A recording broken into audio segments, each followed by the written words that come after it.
This is Africa News Tonight on the Voice of America. Hello and welcome. Welcome to VOA Africa. Thank you for joining us. I'm Yeheyes Wuhib in Washington. Here's what's coming up on Africa News Tonight. They have lost out on their social interaction with other children. They have lost out on the health care that they got in school, the water sanitation support that they had in school.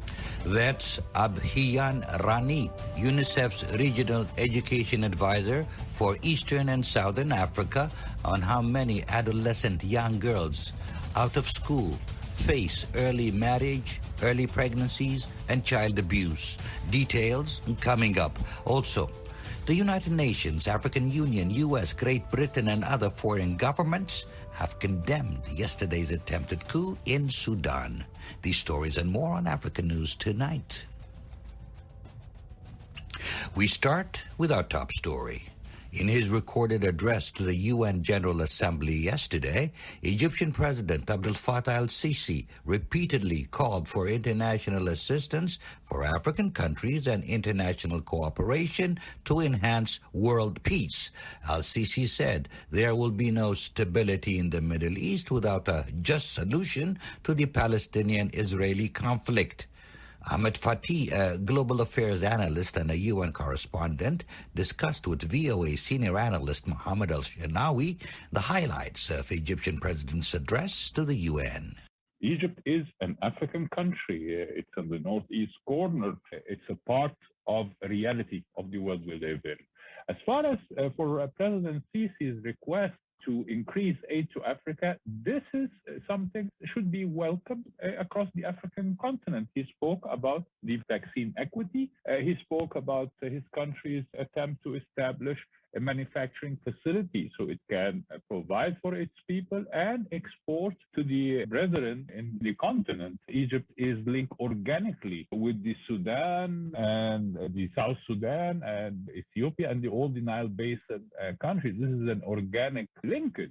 The other part, I found that it was also echoing to other calls, but it's much needed for the African continent, was the issue of the debt relief. Debt is a major obstacle for development in Africa. Debt is a major factor in balance sheet, the deficit of the country. So releasing the debt together with the world, the IMF increased special withdrawal units totaling $600 billion for the least developed countries in the world. I think this can mitigate part of the damages that happen to the economies. So it is, all in all, it's a very pro-Africa, and I think it will be welcomed from different capitals, regardless of any political disagreement. President Sisi used the address to emphasize the need to reach a legal binding agreement on the filling and operation of the Ethiopian Grand Renaissance Dam, hinting at the water poverty in Egypt and its potential threat to world peace. What's your take on that? The issue of the Grand Ethiopian Renaissance Dam is an ongoing problem. Negotiations have been going for 10 years to reach a legally binding agreement. Till now, there is no conclusion of that agreement. Egypt and Sudan decided to go to the Security Council. We spoke about the outcome from the Security Council and the lack of political will and appetite to deal with water disputes because it's prevalent across the world. As far as Egypt and the Nile, there is a French phrase written by a French philosopher. He said, "Pas de Nil, pas d'Égypte." No Nile, no Egypt.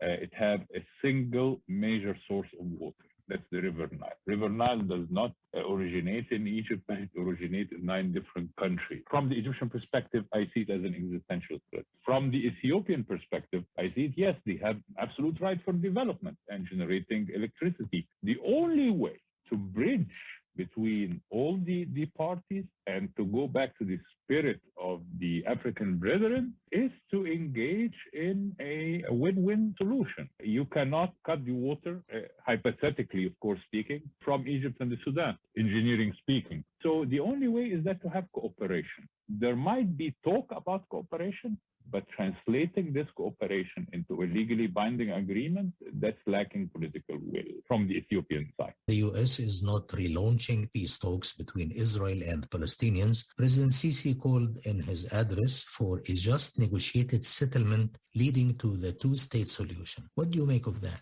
My first impression, it's part of the rhetoric. There is nothing that changed the situation within the Palestinian factions and the Palestinian Authority. In Israel, they have a new unity government. Everybody is looking for how long and when they're going to reach to the partisan disagreement. So it is not really on the Israeli side, it's not 100%. On the Palestinian side, Palestinians, we need to see new elections. There need to be a new generation. The current generation have been around for so long and they have reached a stagnant position. I would think there would be more transfer of power among the generation within the Palestinian factions. But it's all parties need to get their acts together. But the situation is not ready. Egypt has nothing else to say. They're trying with Hamas in Gaza, they're trying to increase the support for the reconstruction. They even put $500 million from their budget, which is in deficit already, but they realize that the Gaza problem affects their national security. It's right on their eastern border. It cannot be left unattended. All in all, I'm not expecting any major breakthroughs, at least for the end of this year. That was Ahmed Fathi, a global affairs analyst and a UN correspondent, speaking with my colleague, Mohamed ElShinnawi.